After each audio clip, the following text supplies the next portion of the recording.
Hey, welcome back to the Cam and Joe podcast. Joe, how are you? Hello. Good. How are you, man? I'm doing great, man. Excited to get together and record another amazing episode. Yeah, we got to load the hopper. We had like a big backlog that we used up, and so we got to get after it. Mm-hmm. So today we're going to be deep diving into Amazon FBA, just because I know there's a lot of good information that we can provide for everyone, and I'm just curious of doing it. And it's one of the very kind of low bar of entry things that you can do to start basically your own business, be your own boss, and the potential for growth is limitless. So, you can make a ton of money or, a little side hustle or whatever you want to build it to. So I wish I met you when I forayed into that, because I hit so many roadblocks that made me feel so intimidated.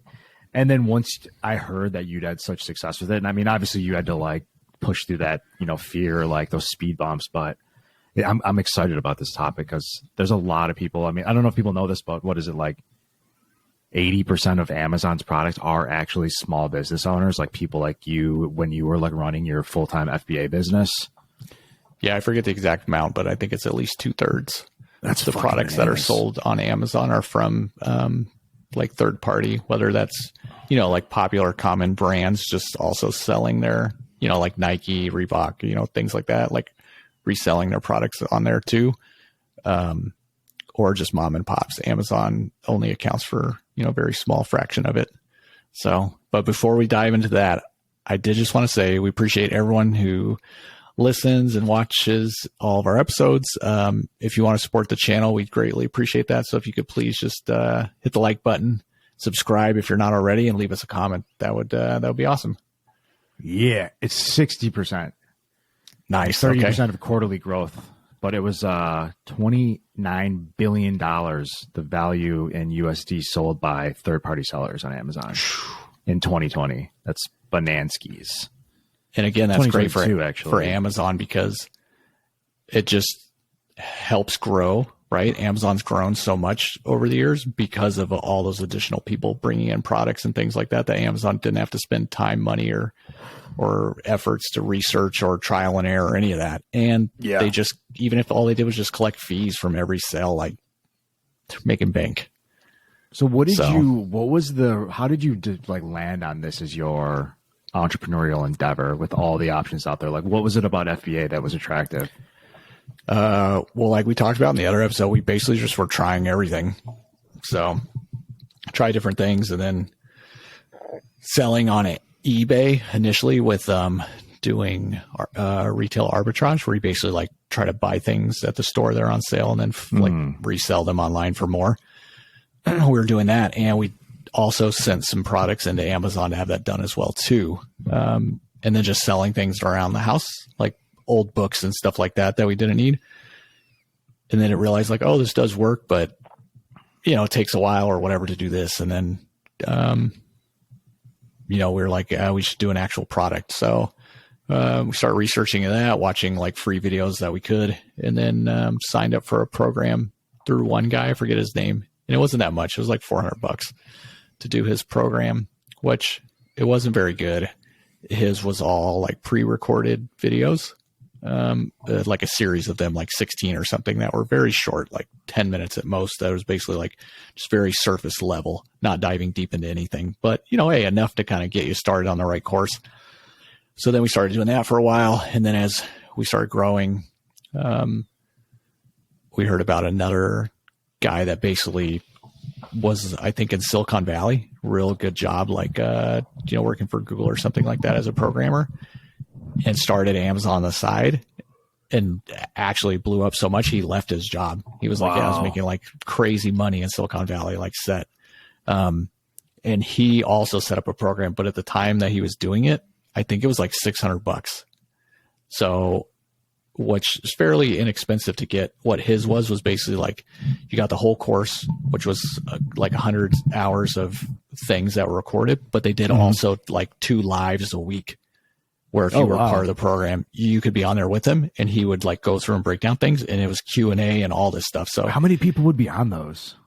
There weren't that much. I think they only did so many slots to sign up for, because I think he was just doing mostly social media, kind of giving out like tips and stuff, and then started the program. So I don't know if we were like the second or third kind of group of people that he went through, but not even a year after that, their price was like $5,000-6,000 to take the same course. Wow. So he was doing really well, obviously. Yeah. So it started blowing up. And then part of that was like partnering together with the other people. So you could like brainstorm and kind of learn, and it almost like a mindset group, right? Like you're with the other people who also are thinking the same mindset, right? Like trying to build things. So it was a little bit of a community. And then part of that too was you didn't have to, this was optional, but if you wanted to, you could partner with other people. And especially when your product's brand new and listing, we would support each other and buy each other's products and then leave reviews.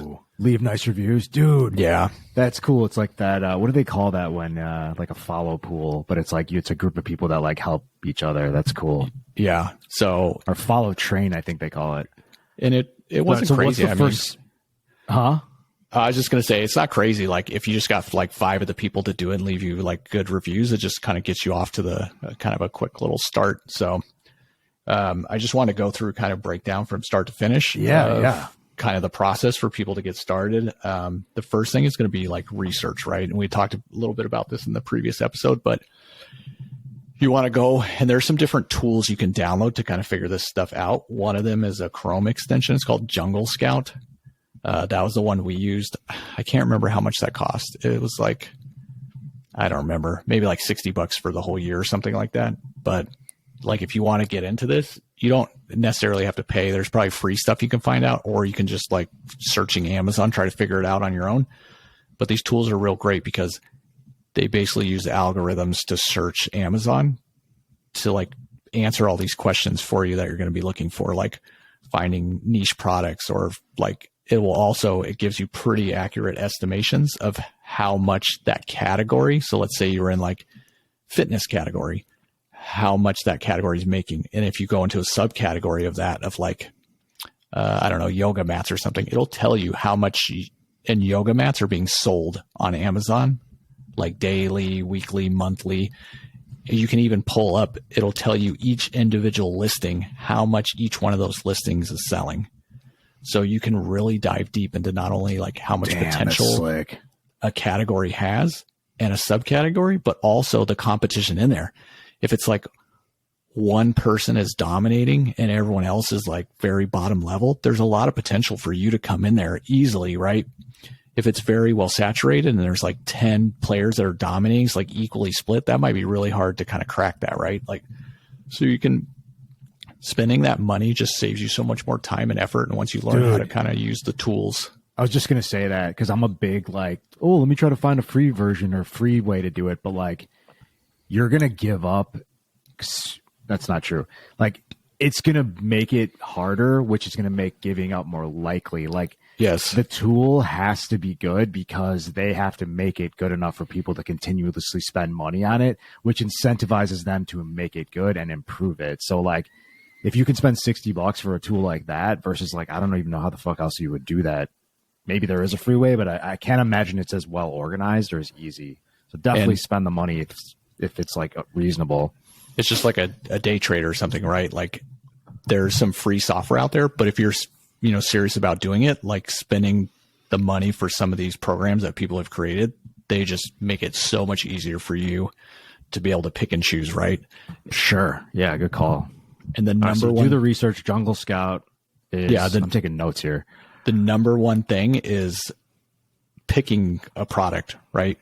Because if you pick something that's like, doesn't matter how amazing your product is, if that product's market's already oversaturated, like it's going to be so much more difficult for you to break through and uphill climb and all this. Like there's so many things sold on Amazon. You can just go find something that's niche and make good sales and do great.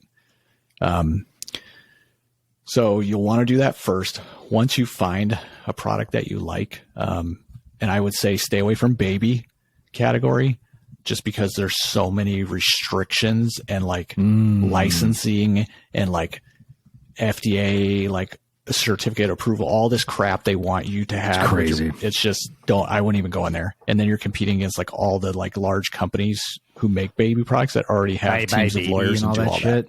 Yeah.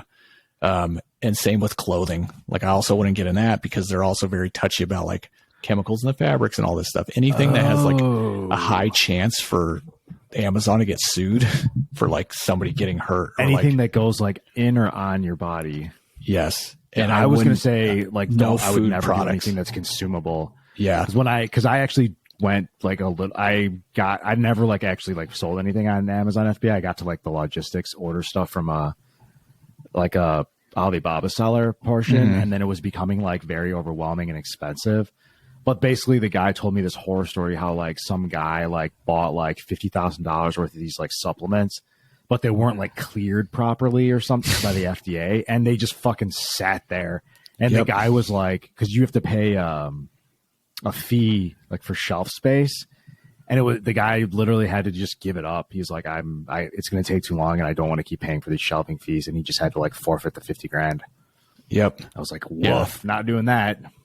Thank you. That's a perfect example to scare people to not do those things. And if you want to dive into that and pick those categories, by all means. But I'm just telling you, like, these are from doing it and going through that and like having some baby things, and basically like car seat cover was one of the ones we did. It's basically just fabric mesh that you can also like use to like a nursing mother can put over to cover herself while the baby's feeding. It's kind of like multi-purpose. So you can do a lot of things. Literally that eventually got shut down by them because they're like, hey, we need like all these certificates and shit that this is all like FDA approved and safe and everything. And it's like not even worth it. Anyway. So once you do that, then the next step is that you're going to want to, find a manufacturer. So depending on what you want to sell, you could go to AliExpress, which is kind of like Amazon in China, to where you can order individual one-off products. But if you're doing large orders, like, I don't know, more than 10 or 50 of something, like Alibaba is the way to go. And Alibaba is basically just a marketplace to where manufacturers in China go on there. They do have some like kind of systems that they make the sellers, the manufacturers go through to kind of like prove that they even exist. They have a physical location, how long they've been in business for. They have different levels. I think it was like to get like diamond certified or something like that. There was this process that the manufacturers would have to go through, like more hoops and steps to go through to prove that they're like a legit business, to kind of lessen the risk of you getting like ripped off, basically. That was kind of a fear at first because, if you're going to be wiring money over to China for products, like, there's some faith involved. But with Alibaba, when you have to register and create your own account, you have to set up like basically a bank account to do this. So, we won't go too much into these kind of details. There's a lot of information out there you can find to do these little individual steps. But once you get established that you're on there too, you can communicate with manufacturers. And before you communicate with them, you want to make sure you know what your product is, right? Like, how can you search for a manufacturer until you know what the product is that you want to do? Like we talked about in our last video, the tip is like, once you find the product that you think is good, look at the top seller and look at all the complaints that people have on the product, and then take that product and go to the manufacturer and correct those things that people are having issues with. How do you find the manufacturer? So let me give an example. So I went down like a manic rabbit hole on like computer keyboards.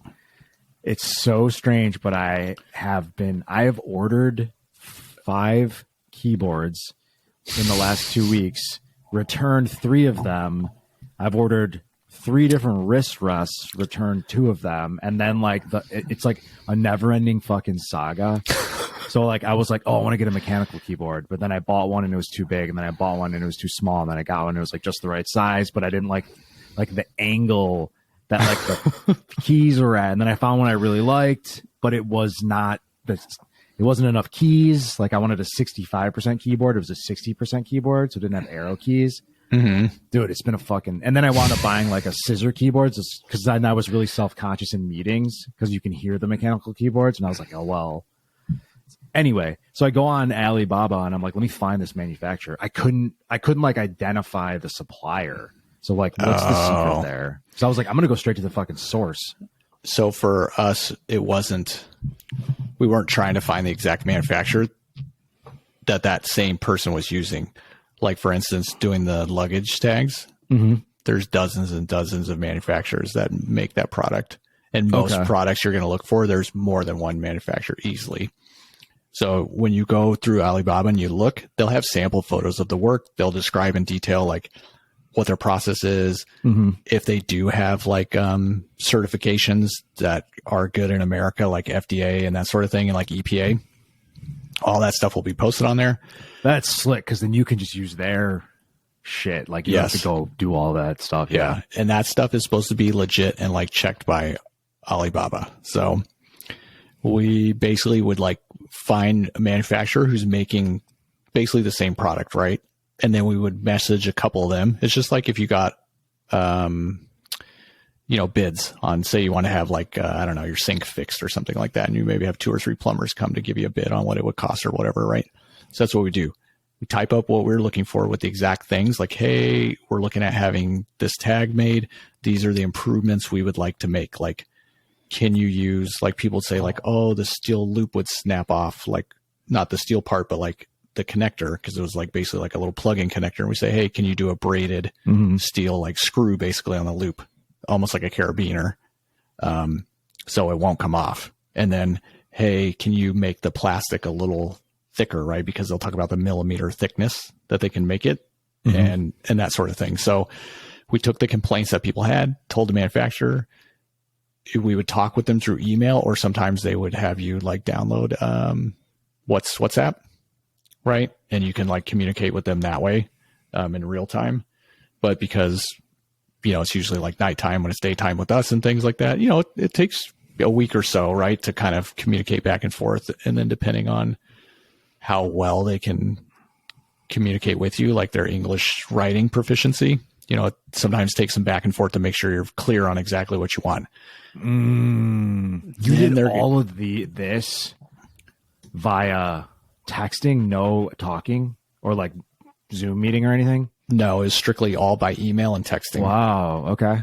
And then now with all the work from home and everything like that, a video call might be more, but at the same time, like it's always a good idea to put the presence off as like you're a large company and that you're looking for, that's what we say right away. Like, hey, we're a big company. We sell on Amazon. We're looking for a long-term partner because the manufacturer is also going to give you a good deal and they're going to try to work with you because they want your business. If you're just like, hey, I'm some Joe and Cam, like, and we have this business out of our garage and we're not sure what we're doing. We want to order, like, what's your minimum? 100? Yeah, we only want 100 units. You know what I mean? Yeah. So you're like, hey, we want a sample because we might order a ton of these. Minimum's 100, no problem. Yeah. And then, some of the bigger ones might not be willing to work with you. And those, you want like the professional, legit, good companies. And then you'll talk about sample, right? Like, and I know some people, they'll be like, I don't want to pay for the sample, right? Because to have a tag made, it's like 30 cents. But to have it shipped to you, it's going to cost like, they would say in the thing, like, yeah, we'll send you a sample, and to run and make the sample and do like the plate and everything is $150, $200. Because they gotta make you like a new from scratch mold or whatever, man. Yeah. Dude, when I was shipping stuff, I was doing like those booty bands, like the ones that come in like those 3-packs. Dude, that shows you how fucking horribly I set myself up. That's so saturated. No one was gonna buy a booty band from me, right? Like, oh, let me make a cool packaging. Like, no, not gonna happen. Well, yeah, but if you tied that in with when you were doing social media. That was kind of my plan because I was doing like a fitness page. So I was like, okay, smart. I can like hawk it.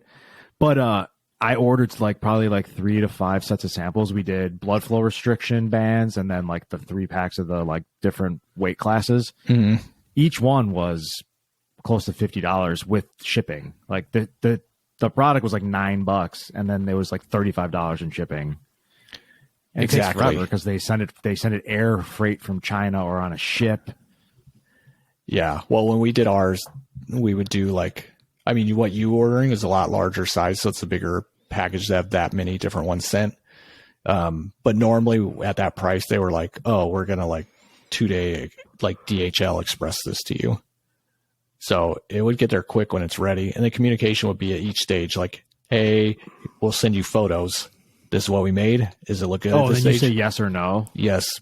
It looks good. Like with the measurements and everything on it. And then they send us the sample. Now, I don't recommend skipping the sample stage. Even if the pictures look great, don't make the mistake of like, I'm going to save $100. It's like a home inspection when you buy a home. You might be like, oh, the home looks fine. Like, what do I need an inspection for? I don't want to pay like $300-$400 for a home inspection.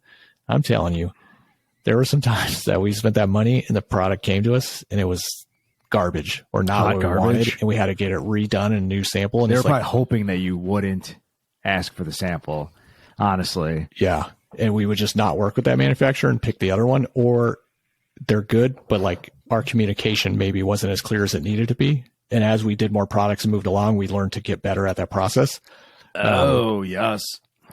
Because if all of a sudden you say, yeah, it looks good, let me make me 10,000 of those, and you come back and there's an error, what are you supposed to do with that? Like you said, now you're launching your products, it's inferior, like not the way you wanted it. You got to make sure out of the gate that you have the things you want. So the sample would come, it would look good. And here's another key reason of why you want the sample. Sample comes, you like it, everything's good. Now you tell them, yes, I'm cool, let's go, let's make it, I want this many. How many manufacturers did you identify, and then how many total samples from? 3? I would say at least talk to 3 of them up front, and then the 2 that give you the best communication and feedback, because you'll message them, they'll never respond to you. So okay, it's good to initiate like 3 or 4 of them off the start, and then if you get 2 of them, once you send them all the details of like they make a product and send you like a sample, and then you pick like what you feel is the best. Okay, and then at that point, you'll basically like through Alibaba, they're like the mediator. You'll sign the contract through them that lays out all the details of the order, how much, what it's going to cost. And then you also basically send like a deposit to Alibaba, and Alibaba holds it. And Alibaba then will just let the manufacturer, and like, hey, we have the deposit, it's cleared the wire transfer. So the manufacturer knows, okay, now if this person doesn't like pay me, like at least we're covered on the cost it costs us to make the stuff or whatever, right? Okay. Then when everything's done and they say it's done, they'll ship it to you once your balance has like been posted. And once your balance is posted with Alibaba. Oh, so you can't get so Alibaba like an intermediary, so yes, just take to make sure bounce. Neither side so gets then screwed. When you say, yes, I received my item, then Alibaba goes, here's the rest of the dough. Shenzhen Enterprises. Yep. So they won't release the money until you've gotten the product and verified that it was correct. That's slick. If you try to pull some bullshit, right? Like if that stage, then it becomes almost like a mediator, right? If you were in like a legal settlement or something, like you got to show proof and pictures and things that what you ordered was not what you wanted, and agreements, and they violate and all this. We didn't really have any issues with that. We did have one issue to where we're doing a ceramic soap dish, like a nice kind of fancy that you could put on your sink, because bar soap always leaves all the scum on your sink. Well, they don't sell anything like that on Amazon. They only sell plastic versions. So a very niche is like they don't sell ceramic. Is that because that shit breaks when it gets shipped? No. So, well, I think that could be an issue. But so we found a ceramics manufacturer. They had a product where everything looked good. Well, they sent us a sample. The samples, the size of the soap dish was large enough to hold one of those small circular hotel bars of soaps, not an actual bath like after bar. you've washed your hands with it 20 times and it becomes like a weird oval. Yes. Which again is good. We got a sample. Then we were like, hey, this is way too small. We want to hold like a full size bar, which is what we explained and sent them photos of. So they were like, oh yeah, no problem. Like, so they made like a larger model, sent us the picture, and we're like, yeah, it looks good. So then we ordered like 300 of those, and they put them in the kiln. Well, everything's cool, but while they were in the kiln, like hardening or whatever, they didn't make the bases large enough to account for the larger top, and they like cracked and didn't sit right. So they basically were like, hey, they're all damaged. We can't use them. We need to make another batch. And you're like, yeah, do that. And they're like, no, you have to give us more money. But they were also like, hey, like, can we like split the cost because we're out the materials? And we were already having many other problems with them up to that point, to where it just got in such long communication. Initially, it was great. And then as we started moving in the phase, they wouldn't respond for like weeks and stuff. So at that point, sorry, I'm getting off on a tangent, but no, they were like icing your ass out, because they were like, well, I know this is going to end poorly for us, so we're not going to. Yeah. And we were like, one of the classes I took in college was like a international business, and the professor had us each pick like a country that we would present on the business customs and practices of the country. And I picked China because, we were doing this at the time, and I wanted to learn more about the culture and customs over there and things like that. And part of it is like, honor is very important to them over there, in the way that you conduct business. and things like that. So there's Really? there's no like fooled me, man. finger pointing and blaming the other side. Like you can really sour the business relationship, right? Like, I mean, obviously, right? Oh, so you have to tread really lightly Yes. when it comes to those things, even if it is their fault. Correct. So, yeah, coming from a country that the government has stole how much intellectual property from the rest of the world. But anyway, we'll get into that. But, so we just wanted out of the deal. So we basically made an agreement with them. Oh, I thought you were going to say you pulled the fucking ripcord. All right, cool. You're like, you know what? We're pot committed. Let's finish this out. Okay. No, we did pull the ripcord. Oh, you did? Yeah. Okay, good. But we did it in a way to where it basically said, hey, like this is not working for us. The timetable is very long. Like we've just moved on to another product. Like we're not going to do this. But to save face with them, we said, but we understand that you're out for your cost of doing this. So we agreed to basically like cover the costs of their supplies. Why? And just eat that. It was like $1,500 just because you're never going to work with them again though. Yeah, but we were going to be at the intermediary stage where we would have to duke it out with them to Alibaba to like if we would get our deposit back or not. Oh, so, and essentially you'd already spent the money. Yes. So like, you know what? Like, so we looked at it as we risk not getting any money back, or we could be willing to settle with them like on the side through messaging. Oh, okay.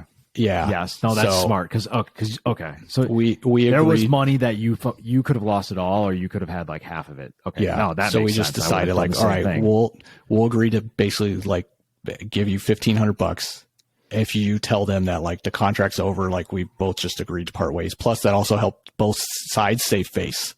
Yes. And still look good in the business proposal. And then we got like additional like $3,500 back or whatever. So, okay. It was just a learning experience of that. But anyway, so you'll get the reason of having the sample. So now while they're working on your manufacturing your product, it could take a couple weeks or whatever for them to make it. This is now when you start building your listing. So you'll be on Amazon and you want to have pictures. Like you can get your own light box and things at home to do that. And I did try that for a while, but like, no matter how much I want to try to be, I'm not a professional photographer. So eventually we just found a company. We were in Arizona at the time. That was in Vegas. And we just mailed them the sample because it's going to be the real product for them to do professional photos with. And they specifically do this for Amazon. So the photos are incredible, like amazing. And Amazon also can kick your listing if the photos aren't like up to par. They have all these restrictions, like has to take up like, the product has to fill like 70% of the picture and stuff like this. Dude, those fucking restrictions made me batshit. Like I wanted to murder someone. Yes, me too. I was like, cause I'm like, cool, I'm just going to use the fucking product that is on like the Alibaba site. Yeah, the manufacturer pictures. And that's just like, no, you can't do that, but you can, but then like someone else has already done it. Dude, it was. Yes. And that's one of the good things about doing the pictures through the professional companies, like then you own the rights to those photos as well too. If somebody tries to steal them off your listing. Okay. That's smart. And you can also give specific details to the manufacturer. And the one we used, they would also use props and stuff with your item. Like, so like we did, like holding it, like. Well, no. So we did. One of the things we did was passport covers, and they would put like money and like fake ID and things like that, like in there also. So they were like, okay, they went all in, man. Yeah. That's cool. So again, you maybe spend like $400 or $500 to get like 6 amazing pictures for your listing. But I'm telling you, like that and your description are very important because you have a high quality product. Like your listing also has to look high quality. And again, spending this money up front is way worth it in the long run. It's going to make a huge difference. But if you're just the professional photos run you, the main photo or whatever the thumbnail one that shows on the things is the most expensive. I think that one was $150. Oh, dude. Okay. Reasonable. And then, I'm thinking professional photography is going to be thousands of dollars. Or something. No. And then each picture after that was like $50 or $70 a picture or something like that. Okay. So what, you get like 5? Yeah, we would do like 5 or 6 pictures, different angles, depending on what the product is, different angles. Sure. And we describe in detail, like we want it this angled or open or this way and that sort of thing. And they were good. They would work with you and do all this stuff. And again, it was just like Googling places and calling and like talking to people, right? So a lot of these things you can find. But again, if you're trying to keep costs low, you can totally just use the photos from the manufacturer if they're good. You can also ask the manufacturer to take pictures for you if you want different pictures or pictures specifically of your product. And a lot of them will do it for free. Yeah. Because we'd ask and they did. And I recommend that all the time anyway. It's just good to have as many pictures as you can. And if the pictures are, I mean, at least you can get those on your listing till you get your professional pictures like done or whatever. Mm-hmm. Then from there, you'll get everything delivered to you. Now the benefit of this is like, you have to put the Amazon barcode. Like if you ever ordered anything from Amazon, you'll see like basically like an address label that's on there with a barcode with like the Amazon on the package number. Yeah. Anytime you get a product, when you take it out of the box, look, and there's somewhere on there, there'll be a sticker either on that outer packaging.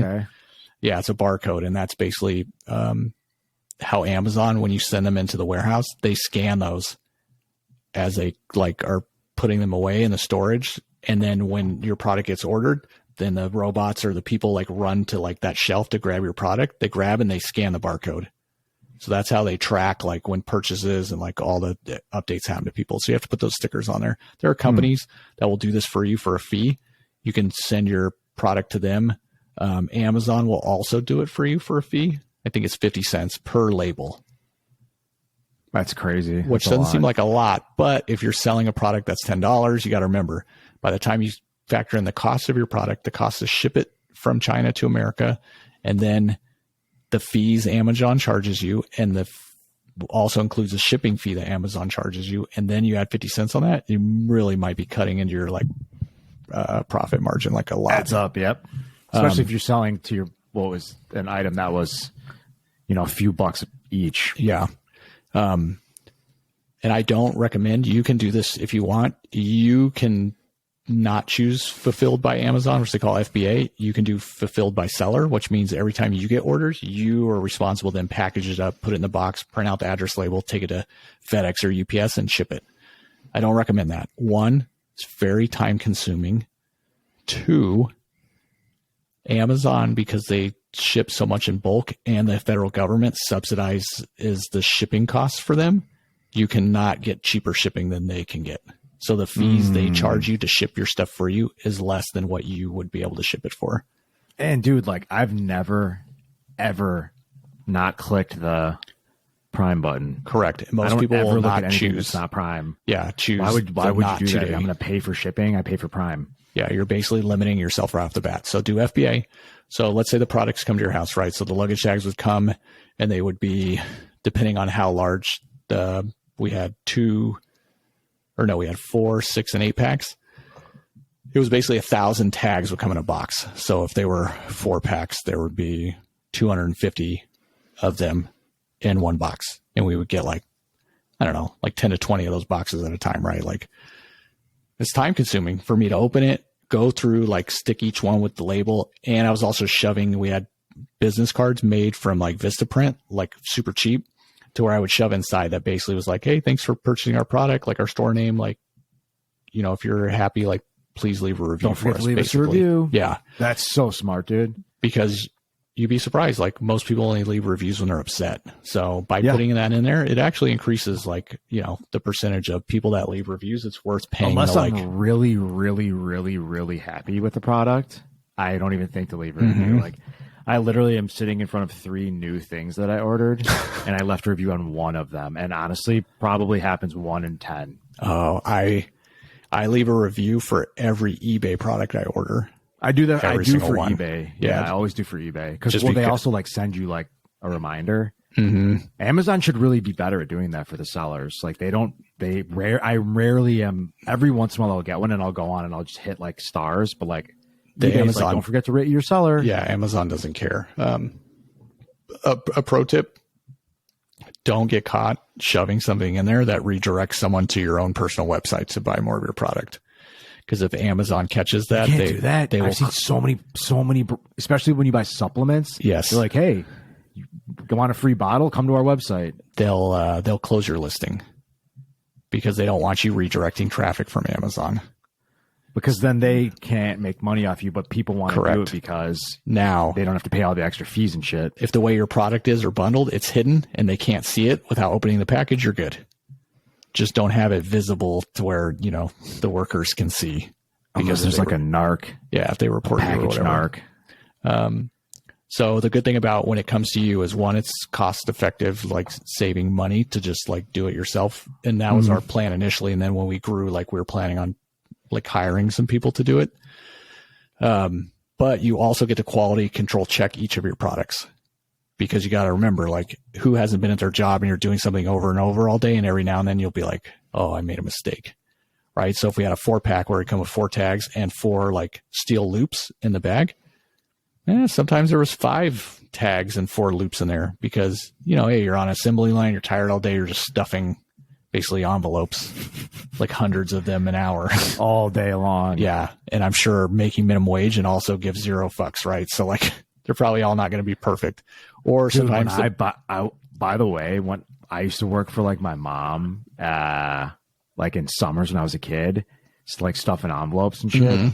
Dude, I'm the fastest envelope stuffer in the freaking world, dude. Just so you know, if you ever need someone to stuff envelopes, I'm your guy. I'll remember that when you have to keep it in mind. Come to send invitations out in the future. And you're like, I hate stuffing envelopes. All right, so you get them home, you quality control them, you're slapping the labels on them. Yep, and then I re-put them back in the boxes they came, and just print out like a UPS label, and you could go up to 50 pounds of a box. Don't use FedEx. FedEx is garbage. UPS is amazing. Anytime you have the option to choose for shipping, and they're way cheaper. To ship like a 50-pound box through UPS to the Amazon facility would be like $8. Really? Yeah. So okay, that's a deal. So I would, you know, when I get like a box done, or like, you know, 3 or 4 boxes, depending on how many I could get done in like a day, or like my free time when I wasn't working or whatever, then, you know, I'd take them to UPS, drop them off, and it takes, you know, a couple days or a week. Some of them it was nice when all the boxes went to one Amazon warehouse. It was really shitty when they're like, we need you to send 10 to this fucking one and 100 to that one. Why would they do that? Because sometimes you would send it to the central facility, and they would, on their own shipping network, spread it out to the different distribution centers, because in order for them to like meet the 2-day Prime requirement, they have to have some on the East Coast, some in the middle of the country, and some on the West Coast. So okay, that makes sense.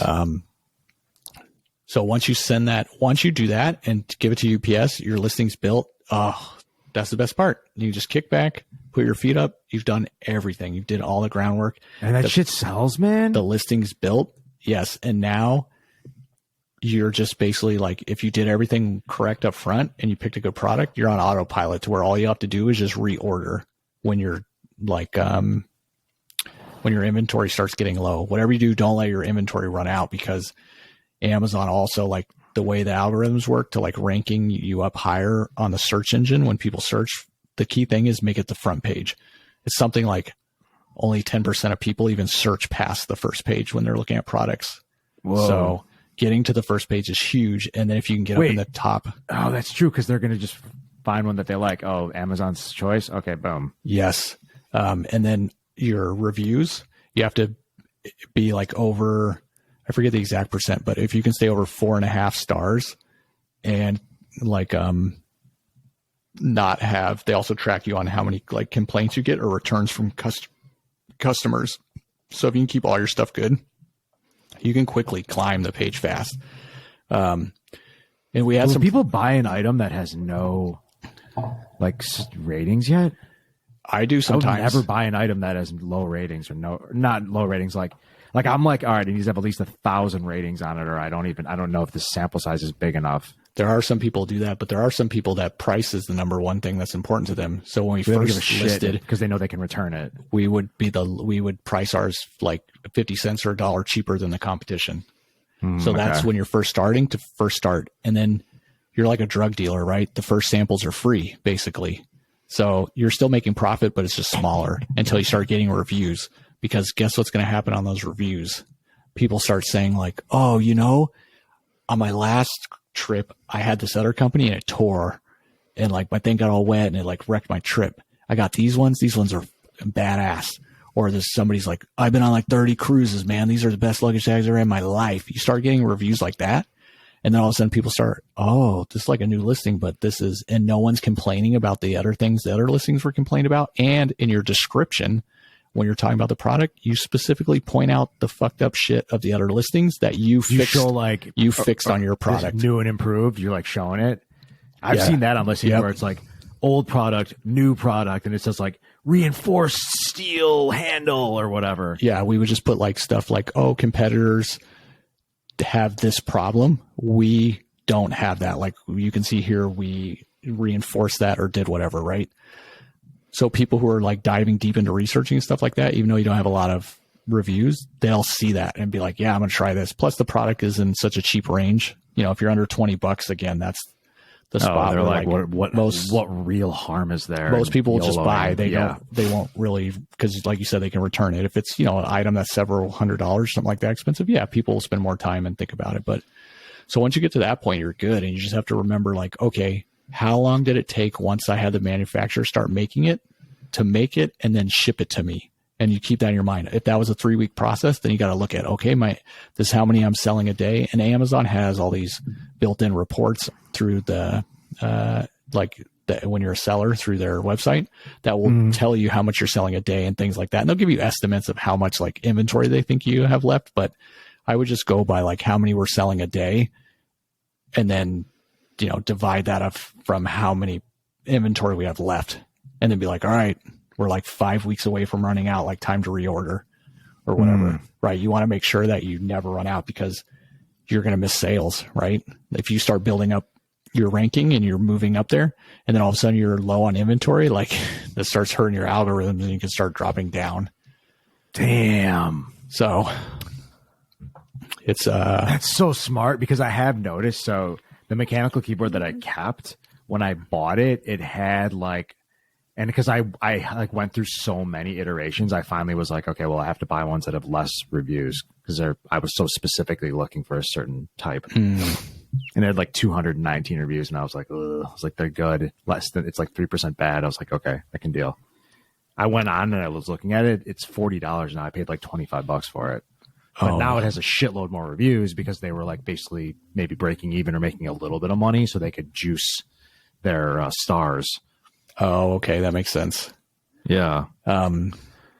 With the tags, we never got to Amazon's choice just because the person that was in the space, like the other episode I talked about, like they were really dominating. But I mean, we ended up taking like a huge chunk and moving up, and we were second place, and they were paying for advertising on Amazon. We were not.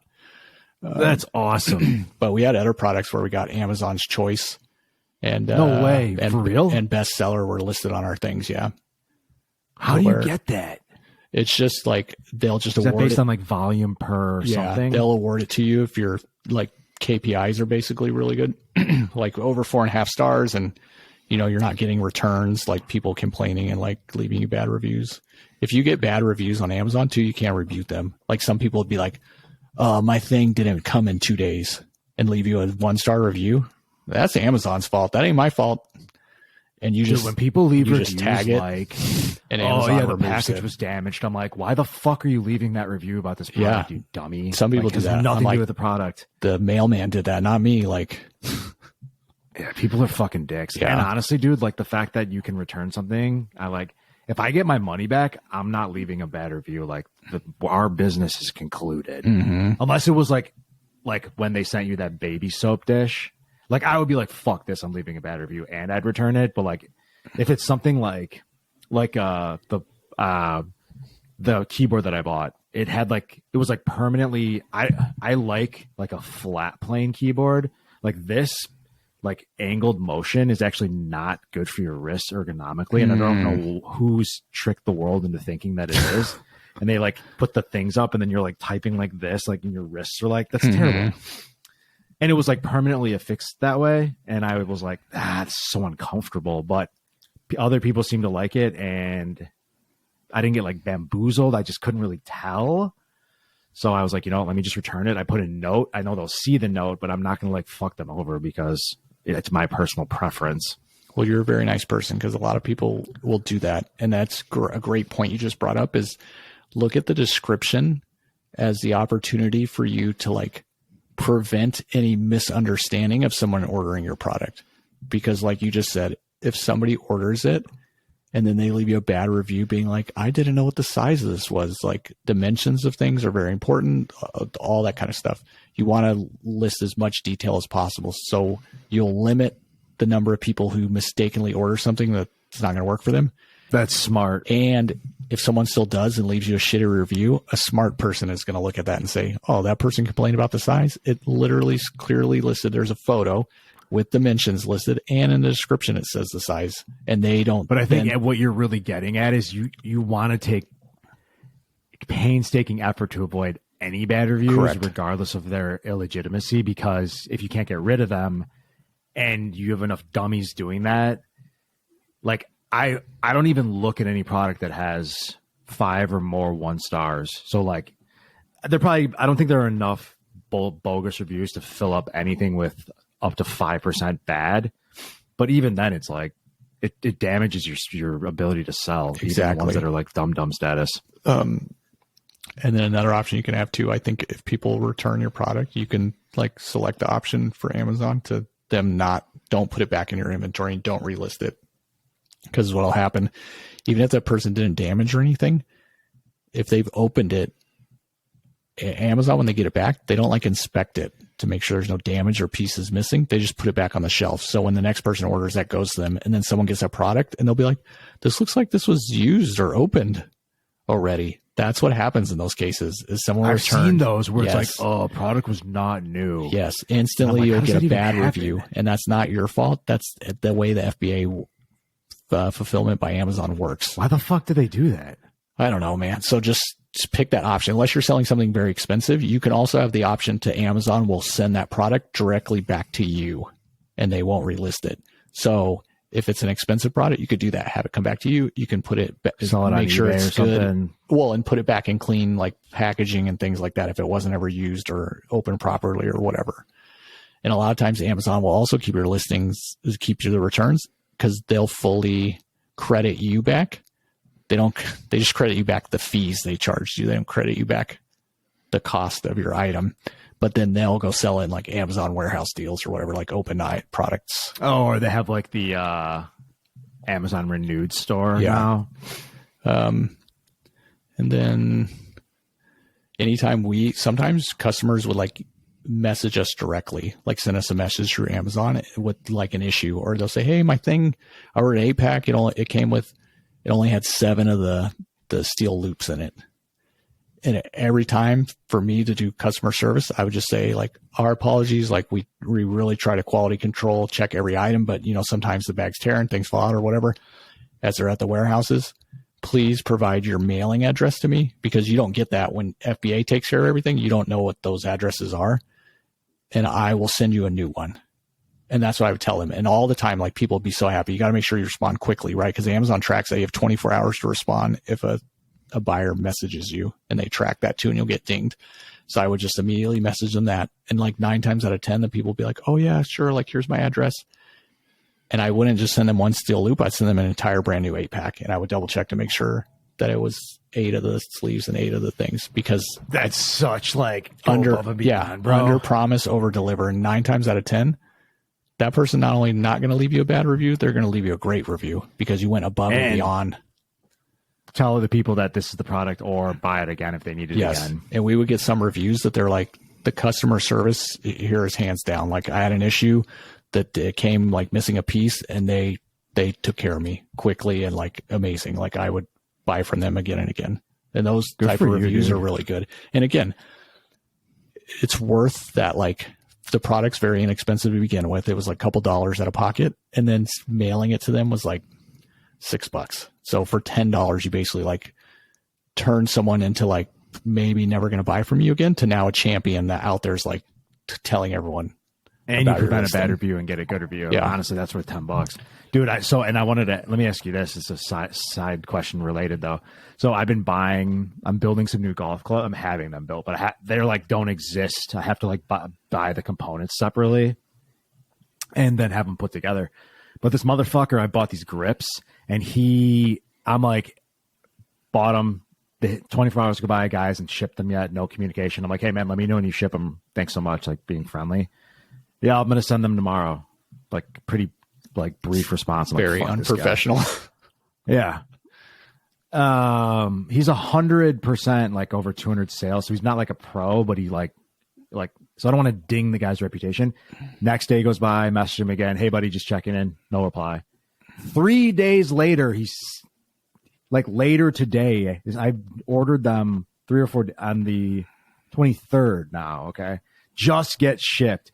And I'm like, fuck this guy. Like I want to leave him a bad review, but I'm also like, is that bad juju? And then he could leave me a bad review. Like, what would you do in that situation?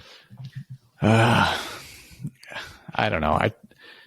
I usually won't leave someone a bad review unless they like do like when he sends you the grips, if they're all fucked up, that's when I would leave him a shitty review. So wait to see if they're like good, and then if they are, maybe I just like let it go. Yeah, or I don't know. Don't leave him a review at all or a mediocre one. Oh, okay, that'll work.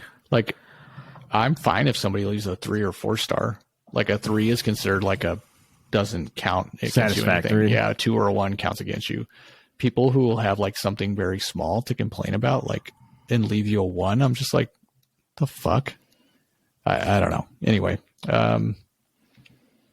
that's mainly the things. One of the things you'll have to do with customs is we had talked about before that you may have to hire a freight forwarder, and that's basically like someone in China on the ground who will like handle the customs paperwork for you and like get the product from the warehouse either to the ship, you know, if you're doing like a container size, like very large load. We didn't make it to container size yet just because it was still cheaper to fly it on basically like the plane over, which is more expensive. But if you use like UPS or one of those companies that's worldwide, international, they have a freight forwarder, like freight forwarders that already work for them. You don't have to worry about any of the customs paperwork, none of that shit. They do everything for you. How do you do this? So if you work through FBA, they handle all that shit. No. When you're talking with the manufacturer. So when you initially talk to a manufacturer, like the palms greased and like the licenses and work it out, some of them will already say like, they'll say on their listing, right, on Alibaba, like, hey, we ship FedEx, UPS, like internationally. You can use them. And those ones, when you ship through UPS goes to the manufacturer and picks up your stuff. They drive it to the airport. They put it on the plane or the ship. Like a UPS plane. Yes. And then it flies over here and they handle all the customs paperwork and do everything. You don't have to worry about any of that stuff. You just tell the manufacturer. You don't get stuck in like customs, no government bullshit. Yes. So ideally, like that's who you want to go with. If you have to do a freight forwarder, there's different like blogs and forums and things like that of other FBA sailors you can join, and they'll recommend people they've used to network that way, right? But ideally, you don't want to have to pay that out of pocket. It can be a couple $100, right, that you pay that person to do that. But if you do it through like UPS, I think the most we ever paid was like $90. That they basically, like, you have a UPS account, they would just send, you know, like a 30 days in the rears type of like thing. Hey, you know, This is what you owe, and the breakdown, itemized, customized, like customs fees and paperwork fee and stuff like that. So it's a lot smoother, easier of a process. Dude, it sounds awesome. It just would be fun to like have some live and rock and roll. It sounds like why don't more people do this? And I honestly think it's because there's enough of a learning curve, like how I was saying, how I like kept hitting these like weird road bumps, and I was like, it was very, I don't know why, maybe it was self-imposed, but it felt overwhelming. But it still has a lot of layers, but you've definitely made it much more like demystified. Yeah, it seems scary, but like there's so much information you can find on the internet free to help you out and dive deep in each of these categories. And the cool thing is they have an app you can download on your phone. That's the Amazon Seller app where you can track all your stuff. But it's nice, man. I would just be at my regular job and I would just pull it up sometimes and I would just be like, oh, we sold, 13 products today, and it's like $100 that we made. And then, as you start building and things like that, it's exciting, man. And that was the plan. Like, I'm going to leave my job and do this. So I think the top day we had was like $650 we made. In a day? That's solid. Yeah. And our product side hustle, not even full time. That's amazing. So to see those, I would just be at work and I'd be like, yeah, like I'm getting paid. And that's the great thing about the FBA is like, you don't have to worry about shipping the stuff. Like once you send it to them, like paying because you still have to pay the Amazon fees regardless to have your thing listed on there. It's whether you also pay a shipping fee for them to do it, which again is cheaper than what you could do it on your own. And then when you account in the time it takes you to do it, then you'd have to buy like boxes and all this shit. Like just have Amazon do it. And then liability also falls on them when the deadlines aren't met for things. So what would you suggest if someone wants to get into this? What would be the first and best step they can take? Even if you can afford to go like a really expensive product, I would just start with something small and cheap, just so you can like go through the entire process and learn it from start to finish by actually doing it. That way, if problems happen or issues or things, like you're maybe out a few $100, because there's some items that they're like, fidget spinners or things like that where they're very inexpensive. I mean, those were probably like 30 cents a piece, 20 cents a piece when they were buying them from China, and to have them, hundreds shipped over in a box. I mean, you could have probably bought like $300-$400 worth of fidget spinners and made 10 grand. Shut up, for real? Oh, when fidget spinners first came out, it was like a 3 to 6 month window on Amazon. Every now and then there'll be like some like gadgety kind of cheap product that's like all the rage. If you can be one of those and quick to be like first to have it listed. So you buy them for 20 cents a pop, some for like $6, and you're just great. Yeah. And you're not making a lot for each one, but if you make $1 off each one and you're moving hundreds of them a day, I mean, about volume. Why am I not doing this? But the problem with that is like, as it started to die down, now prices are raced to the bottom. Everyone's lowering prices, try to dump their inventory because they know it's basically like over. Like the rush, really? Why do you say that? Because fidget spinners were like a phase, right? Like people still get that. You're talking about like individual products. Yes. So there's like a pop and then a race to the bottom. Yeah. You can do kind of those little quick, rich kind of like fads that come and things like that. Yeah. And there's people making money. Or you can pick something that's like people are going to use all the time, right? Like a smaller kind of item or market. And you can just long-term stay in that all day. So, other things I'd say that I learned that maybe I would do differently is every time we had made profit off the tags initially, we would always roll that into more products. So we ended up growing to like 12 different products and having listed. That's awesome. Because it was you think you grew too fast? Well, the problem was like,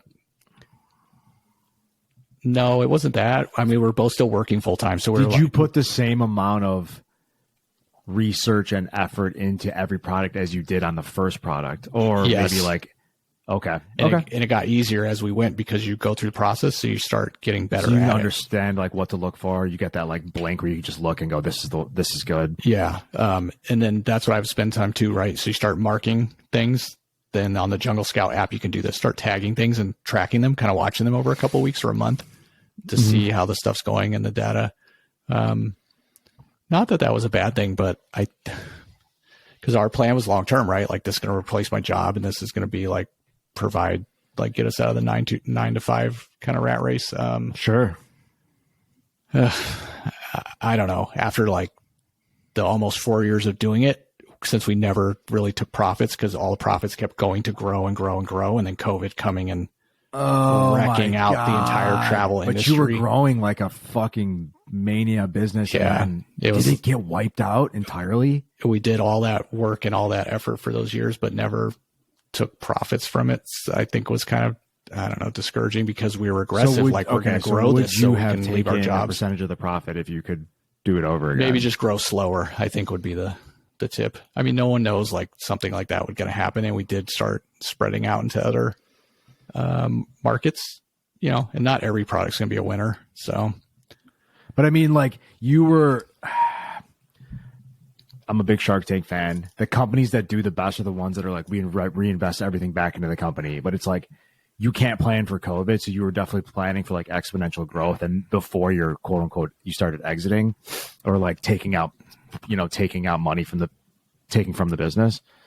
So I think that was smart. It's just like, who the fuck would have known? That happened to me with, and not at the level that you guys were rolling, but Terra. I was like rolling it all back in. I was like, yeah, add more. So like, well, and it makes sense. Crashes and Yeah, And if you don't need the funds, pandemics aside, like how can you plan for stuff like that?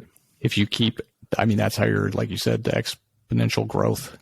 That's really how you'll grow and get big and everything like that, right? We could have just done like one product a year, over 5 years and stuff. Just but like become like a god at like luggage tags, and then go, okay, what's 2023's product? And there were some times where we were literally like 3 or 4 different products at once, going with different manufacturers, like in different stages of getting new stuff going and getting listings and scaling. So we were like, this is, once we proved that it worked and we realized like, holy shit, this does work. We can like make legit money from doing this. That's when we're like doubling down, triple down, like let's get it done. So it does work. I admire that, dude. I'm such a pussy that I would be like, I've become a lot better, but I'm very like I'm so impressed that you guys actually like took it to the point of being so successful. Like if you could sell anything now, what do you think it would be? What's the hot niche? I don't know, man. I've been out of the game for a couple of years, because once COVID lifted and travel started again, we just liquidated what we had left, because it's just been sitting in our garage for a couple of years collecting dust, basically. And we had funds tied up in that inventory. What are the odds that you picked a fucking category that got decimated? I mean, that's just. And there was other categories storm, because of the pandemic, they exploded, right? People were sitting at home just ordering more stuff. God, so. Imagine if you saw, I mean, that'd be just a fun little thought exercise, but if you guys were selling like, I don't know, puzzles. Yes. Which there was a shortage of puzzles at one time, because there was? Yes. Because we literally, I don't know if you've ever seen those Michael Kincaid Disney puzzles. They're like, yeah, they're awesome. Yeah. So we had a lot of those. I'm not shitting you. We were reselling some of those for like 3-4 times what we paid for them. Like people were paying $100 for some of those puzzles during COVID. Just because it was so hard to get a puzzle during COVID? Yeah, you go to the store and the shelves were empty. There's nothing, because people were stuck at home, nothing to do with a million kids. I would literally like meet someone at a fucking gas station, like a drug deal, and be like, yeah, I got this Aladdin Kincaid puzzle for you. Oh, $100? Cool, thanks. And I pay like $12.99 for it at Target. Kincaid puzzles, bro? Yeah. Oh, that's the good stuff. Is that Aladdin's lamp? Oh, is that Jafar? Yeah, let me get that. So I don't know. I may get back into it at some point, but like moving on from that, and then like, like separating, going through divorce, I had to get back to like, an actual like 9 to 5 and some sort of semblance health of benefits and things like that. Yeah. But don't you get insurance through the VA like forever? Yes, but like that wouldn't cover my son. So. Oh, really? That's bullshit, dude. Well, if you get to 100% disability, then your dependents can be covered. They're not covered through the VA. They're covered through like a third party group.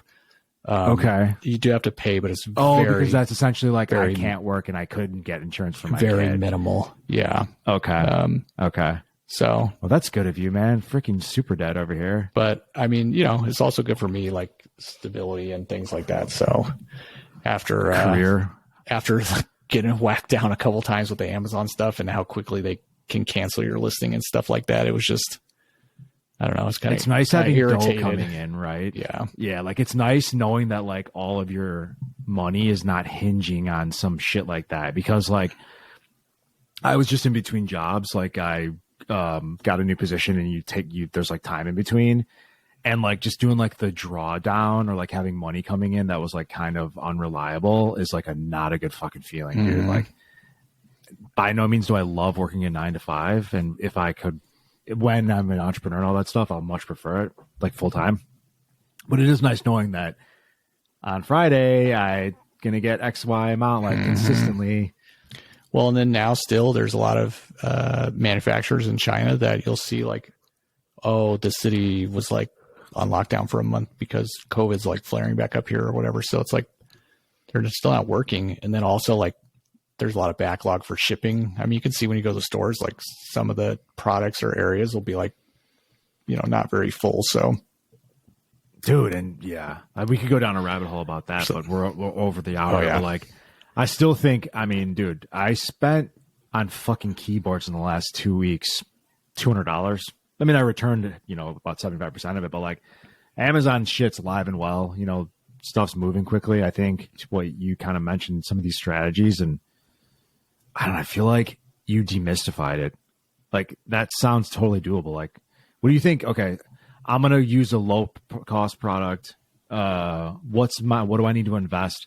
I'm not going to do the professional photos. Oh, how important are the professional photos? To first get started, not, because we didn't have those when we first got started. We used the manufacturer and you were making photos. Sales still? Yeah, and then we had our light box. You know, we bought like a light box kit on Amazon for like $40. Came with some lights and like, you know, did it look decent listing enough? where you could put the things and take photos. Yeah, it was all right. I mean, even before that, we didn't have a light box. I'd literally just use the lights in our kitchen and I'd put it down our counter and just use my phone or a camera and take a picture. Sales. Yep. So you can go as low. Okay, so you can build up to the pro photo. So there's like, okay, yeah. So what do I need at the lowest level to scale, and then like estimate how much money it is? Like what do I need? You could literally do everything from your phone, as far as researching the products, contacting manufacturers. Would you say Jungle Scout is a must-have? Like, it's reasonable enough where I think if it's that much of a game changer, I would be down at $60, right? I'm not sure what the price is now. I would check into Let's see. It's like a yearly amount, but I felt like if you're going to spend money on one thing, that's probably the most important, because researching and picking that research piece, a correct product. It's a little more expensive now. It's $30 a month. Okay. Yeah, I mean, that's not that much. If you were to start your own website, that's about what you're probably going to pay for like a web hosting thing. Is about $30 a month. Or you can pay $350 for it's $50 a month, or you can pay $350 annually. And then, but I mean, honestly, let's call it $50. Okay, it's probably gonna. So you probably only need to use it for like a month. I would highly recommend that. Plus Amazon, if you have more than 40 sales a month, you should switch to like a pro account, because a pro account, they charge you, I think it's $40 a month, and you can have unlimited instead of by transaction. Right? Yeah, if you sell less than 40 products a month, they just charge you a dollar fee per sale. Okay, for just it selling. There's other fees that happen on there. This is like a side thing. So if you're going to be more than 40, which is probably going to be a majority of people, like once you get kind of rolling, just switch to the pro account, pay the $40 a month, because they'll charge you the regular FBA fees and the shipping fee, but you don't get that extra dollar charge on there anymore. Okay. So 40 so plus the 30, you're at 70 a month. And then whatever the product cost is, I guess that's the bare minimum. What do you think the product costs, like shipped and like on Amazon? I would say whatever you pick, probably order 100 of them or something that would just fill up one box, because then it's a lot cheaper to just have one box, like put on a plane of UPS what is that, $100 or FedEx to ship to you. Just depends on the weight. But yeah, it's probably like $50 to $100 a box, depending on the weight, to have it shipped internationally. So you're essentially saying someone could get like dip their toe for like $200. Yep. $250. Yep. Dude, that's super reasonable. And when you first start out, you don't even have to do the pro account, because obviously you got to wait for your product and stuff like that to come. And when you first sell, you may not sell, many right away until you start getting a couple of reviews. So, I mean, you could even start off just the $1 per sale, but just prove to yourself that you can do it. Yeah, and that it works. When I think the biggest thing would be, oh shit, I have it live and people are buying this from me. Okay, proof of concept. Now, how do I scale and optimize, right? Like, honestly, even if you lose money on the first batch because you just haven't figured it out yet, I think just knowing that you can make the process work and then maybe you just tweak it somewhere, that would make me feel like, okay, that's a fucking win, even though I'm not making money. And then look at all the skills you're learning in the process too. Like, who the fuck is doing this? You're literally like communicating with a foreign country, with their manufacturers who speak a different language. Usually the person who's front facing, client facing, like speaks English at some decent level. Some of the places reasonable like level, yeah, badass. Like you can't even tell that, the communication, the emails, it's perfect. But organizing all these pieces, setting up the list, like you're literally running your own business with very little risks. So, all right, I'm gonna do it. You got to hold me to it. I'm gonna find an item. All right, man. If and you gotta tell me if I did a good job. That'll be my assignment for the next thing. I'm gonna I'm gonna let me make a note in my to-do list. Okay, you're gonna get me excited and pump back up again. I might have to get back in there and see. Dude, what if we have a competition up, for who can sell the most? Yeah, we may have to do that. We got another project going on behind the scenes too, so yeah, we should probably have to that one as our we'll have to top keep priority. This one as the list, but maybe we'll let you all know when that gets popping off. But I know we're over time here. Joe, do you have any final thoughts or tips? Honestly, I just kind of what I said. Like, prove if you're interested in doing FBA, and now that you know that, like, really for $200 you can get your item on Amazon and start making sales, and prove to yourself that you can possibly do this, and like not possibly, like you can do it. I think that experience alone is something that you can take with you to other successes or to grow and be successful in FBA, man. Like, there's full-time, like, massive multi-million-dollar businesses that exist on Amazon as third-party sellers that acquire other sellers because they're so successful on there. Like, this is a global, like, micro industry within a giant global industry, right? So I definitely think if someone's interested in it, they should do it. Yeah, I like that a lot. I would just add, like, Amazon ain't going anywhere. So that's for sure. If anything, through the pandemic, we saw tons of brick and mortars like close up shop for good. So that's where the future's at. Like, if you start a sustainable business by selling through Amazon, like, it's going to be long lasting. So,